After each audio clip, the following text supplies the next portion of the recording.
హైదరాబాద్ కొత్తపేటలో గంజాయి బ్యాచ్ వీరంగం సృష్టించింది. అర్ధరాత్రి రోడ్డుపై బైఠాయించి పోకిరీలు హల్చల్ చేశారు. ఇక్కడి నుంచి వెళ్ళాలి అంటూ చెప్పిన ఇంటి ఓనర్ జనార్దన్ నాయుడుని కూడా కర్రలు రాళ్లతో కొట్టేశారు గంజాయి బ్యాచ్. దాడిలో తీవ్రంగా గాయపడ్డారు జనార్దన్ నాయుడు. ఆ దాడి దృశ్యాలను సెల్ ఫోన్లో చిత్రీకరించారు స్థానికులంతా. కాలనీలో ప్రతిరోజు ఇలాగే వీళ్లు న్యూసెన్స్ చేస్తున్నారంటూ స్థానికులు ఆగ్రహం వ్యక్తం చేస్తున్నారు. సరూర్ నగర్ పోలీసులకు బాధిత కుటుంబం ఫిర్యాదు చేసింది. ఈ ఫిర్యాదుతో గంజాయి బ్యాచ్ ని అరెస్ట్ చేశారు పోలీసులు.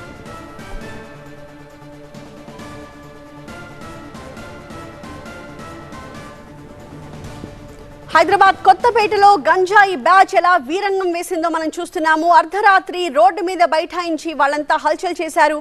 అయితే ఇక్కడ నుంచి వెళ్ళిపోవాలి అంటూ సదరు ఇంటి ఓనర్ వాళ్ళకి చెప్పిన నేపథ్యంలో వాళ్ళంతా తిరిగి అతని మీదే ఎలా దాడి చేశారో కూడా మనం చూస్తున్నాము.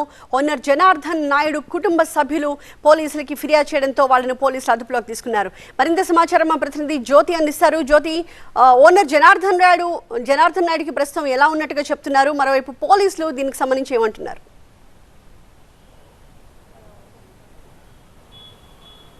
సరూర్ నగర్ పోలీస్ స్టేషన్ పరిధిలో గాంజాయి బ్యాచ్ బీభత్సాన్ని సృష్టించిందని చెప్పుకోవచ్చు. ప్రస్తుతం మనం ఘటనా స్థలం దగ్గర ఉన్నాము. ఎవరైతే జనార్దన్ నాయుడు ఇక్కడ వాళ్ళ సిస్టర్ దగ్గరికి రావడం జరిగింది, అతను పిఎన్టీ కాలనీలో నివసిస్తూ ఉన్నాడు. అయితే అర్ధరాత్రి గాంజా బ్యాచ్ ఇక్కడ గాంజా సేవించి మద్యం సేవించి న్యూసెన్స్ క్రియేట్ చేస్తున్నటువంటి సమయంలో ఇక్కడ ఉన్నటువంటి వాళ్ళు జనార్దన్ నాయుడుకి ఇన్ఫర్మేషన్ ఇవ్వడం జరిగింది. అతను ఇక్కడికి వచ్చిన తర్వాత వాళ్ళని ప్రశ్నించాడు. దీంతో మమ్మల్ని ఎందుకు ప్రశ్నిస్తున్నామంటూ కూడా అటు కర్రలతో రాళ్లతో విపరీతంగా అతని మీద దాడికి తెగబడ్డారు. అంతేకాకుండా ఇక్కడ ఉన్నటువంటి ఆ ఇంటికి సంబంధించినటువంటి ఆ గ్లాసెస్ సైతం కూడా పూర్తిగా ధ్వంసం చేశారు. అక్కడ మనకు కనిపిస్తున్నాయి క్లియర్గా, ఆ రాళ్లు కూడా అక్కడే ఉన్నాయి. అంతేకాకుండా మనకి ఎదురుగా కనిపిస్తున్నటువంటి ఒక ప్రదేశం ఉంది. అక్కడ అతను అంటే ఎవరైతే 8 మంది గాంజాకి సంబంధించినటువంటి యువకులంతా కూడా అక్కడ ఉండడం జరిగింది. ఆ తర్వాత ఈ ఇన్సిడెంట్ ఇక్కడంతా కూడా న్యూసెన్స్ చేస్తున్నటువంటి సమయంలో వాళ్ళు ఒక్కసారిగా కూడా ఎందుకు మమ్మల్ని ప్రశ్నిస్తున్నామంటూ అటు చేతికి దొరికినటువంటి రాళ్లు కర్రలతో కూడా విపరీతంగా అతని తల మీద, అంతేకాకుండా విపరీతంగా అతని మీద దాడికైతే తెగబడ్డారు. ఇక్కడ ఉన్నటువంటి స్థానికులు సైతం కూడా భయాందోళనకు గురవుతూ ఉన్నారు. గతంలో కూడా గాంజా బ్యాచ్ విపరీతంగా హల్చల్ చేసినటువంటి ఘటనలు చూసాము. రోడ్డు మీద వెళ్తున్నటువంటి వాళ్ళ మీద దాడులు పాల్పడినటువంటి ఆ ఇన్సిడెంట్స్ సైతం కూడా మనం చూసాము. మనం చూస్తున్నాం ఇక్కడ గ్లాసెస్ సైతం కూడా పూర్తిగా ధ్వంసం చేసినటువంటి ఆ దృశ్యాలు ఇక్కడ కనిపిస్తూ ఉన్నాయి. ఇప్పటికే 8 మంది ఈ యొక్క ఘటనలో ఉండగా 7 మందిని పోలీసులు అరెస్ట్ చేసి రిమాండ్కి తరలించినట్టుగా చెప్తున్నారు. మరొక వ్యక్తి పరారైనట్లుగా కూడా చెప్తున్నారు. అయితే ఇక్కడ స్థానికులు ఉన్నారు, వాళ్ళతో ఒకసారి మాట్లాడి అడిగి తెలుసుకుందాం. అమ్మ చెప్పండి, ఇక్కడ పూర్తిగా మొత్తం ఫ్యామిలీస్ ఉండేటటువంటి ఏరియా, కానీ గాంజా బ్యాచ్ అంతా కూడా అల్చల్ చేస్తూ ఉన్నారు. ఎట్లా అనిపిస్తుంది రోడ్డు మీద వెళ్తుంటే? భయం వేస్తుంది అమ్మా. ఇక్కడ షాప్కి వెళ్ళాలి, ఎక్కడ వెళ్ళినా భయం వేస్తుంది. ఎందుకంటే వాళ్ళని కొట్టిరంటే మమ్మల్ని లేడీస్ మీద కొడతారు కదా, అందుకని భయంతో ఇక్కడ రావాలన్నా మేము వేరే ఏరియాలోకి వెళ్ళిపోవాలనుకుంటున్నాం. ఎందుకంటే చాలా ఘోరంగా ఉంది. ఎక్కడ చూసినా గంజాయి బ్యాచ్ చాలా ఎక్కువ అవుతుంది. మీ పోలీసు వారు చాలా చర్య తీసుకుంటే మాకు చాలా మంచిది. ఆడవాళ్ళైనా మగవాళ్ళైనా పిల్లలైనా బయటకు వెళ్ళాలంటే భయపడతారు. ఇలాంటి బ్యాచ్ మీద కొంచెం చాలా చర్య తీసుకొని చాలా కూడా కఠినంగా వాళ్ళు శిక్షించాలి. దొరికిన వాళ్ళని మాత్రం ఊరికే వదలొద్దు.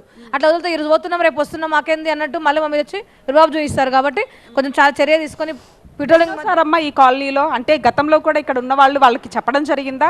పోలీసుల దృష్టికి ఈ విషయం తీసుకెళ్లారా? ఎప్పుడైనా కానీ పోలీసులు దృష్టి తీసుకెళ్తానే ఉన్నారు. ప్రతి ఒక్కరు చెప్తానే ఉన్నారు. ఈరోజు పోతున్నారు, పోలీసు కంప్లైంట్ ఇస్తే అయిపోతుంది, మళ్ళీ వస్తున్నారు, మళ్ళీ ఇదే పని చేస్తున్నారు. అందుకనే కొంచెం మీరు బాగా చర్య తీసుకొని ఇలాంటిది కాకుండా చూసుకోవాలని మేమైతే కోరుకుంటున్నాం పోలీసు వాళ్ళని. మీరు చూసారా ఈ ఇన్సిడెంట్కి సంబంధించి అతన్ని అత్యంత దారుణంగా కర్రలతో రాళ్లతో దాడి చేశారు. ఆ వీడియోస్ చూసారా? ఇక్కడ ఉన్నటువంటి వాళ్ళు కానీ ఆ పోలీసులకి ఎటువంటి ఫిర్యాదు చేశారు? మేము టీవీలో చూసాము, కానీ ఇలా మనము నడవాలంటే అర్ధరాత్రి స్వతంత్రం వచ్చిందని మనం అనుకుంటున్నాం. కానీ అసలు ఇప్పటికీ బయట నడవాలన్నా ఆడవాళ్ళు భయం వేస్తుందండి. తాగి దౌర్జన్యం చేస్తుంటే మనకి చాలా.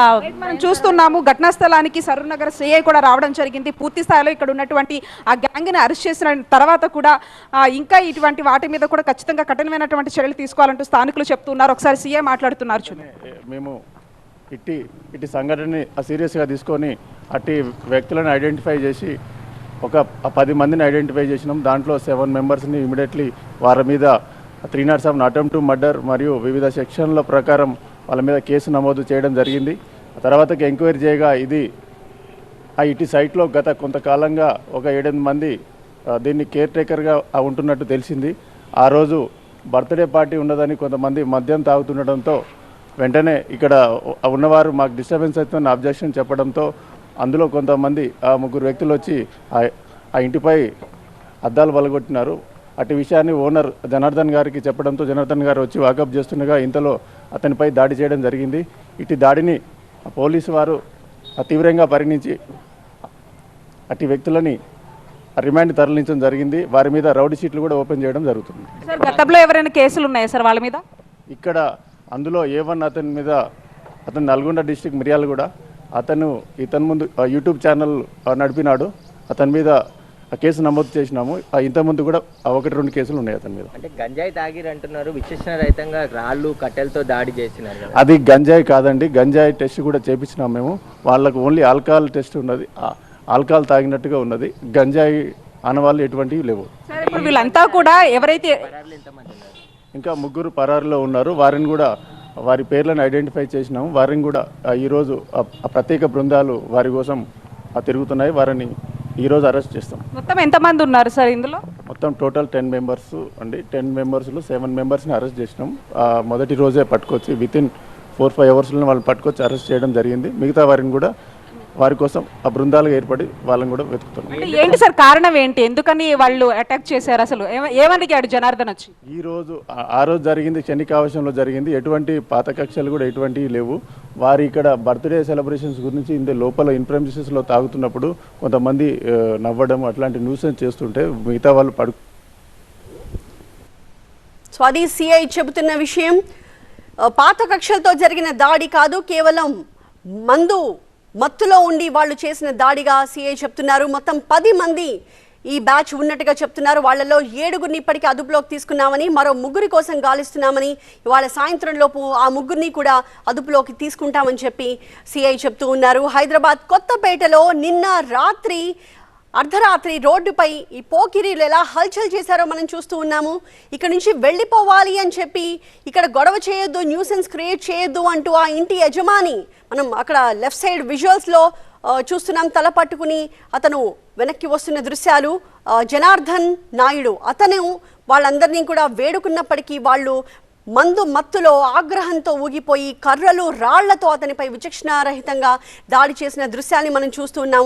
మొత్తం 8 మంది దాకా మనకి ఈ దృశ్యాల్లో కనిపిస్తూ ఉన్నారు. అయితే ఈ బ్యాచ్ మొత్తం 10 మంది ఉన్నట్టుగా చెప్తున్నారు. వాళ్ళు రెగ్యులర్గా ఇలాగే ఆ ప్రాంతంలో ఏదో ఒక చోట మందు సేవించి ఇలాగే న్యూసెన్స్ చేస్తూ ఉంటారు. తమకు కనీసం ఇంట్లో నుంచి అడుగు బయట పెట్టాలంటేనే భయం వేస్తుంది, ఇక రాత్రి అయితే చాలు భయం గుప్పిట్లోనే తాము బతకాల్సి వస్తుంది అంటూ స్థానిక మహిళలు కూడా టీవీ నైన్తో మాట్లాడుతూ చెప్పిన దృశ్యాలు కూడా మనం చూసాము. ఈ క్రమంలో అసలు ఆ ప్రాంతంలో ఉండాలంటేనే తమకి భయం వేస్తోంది అని చెప్తున్నారు.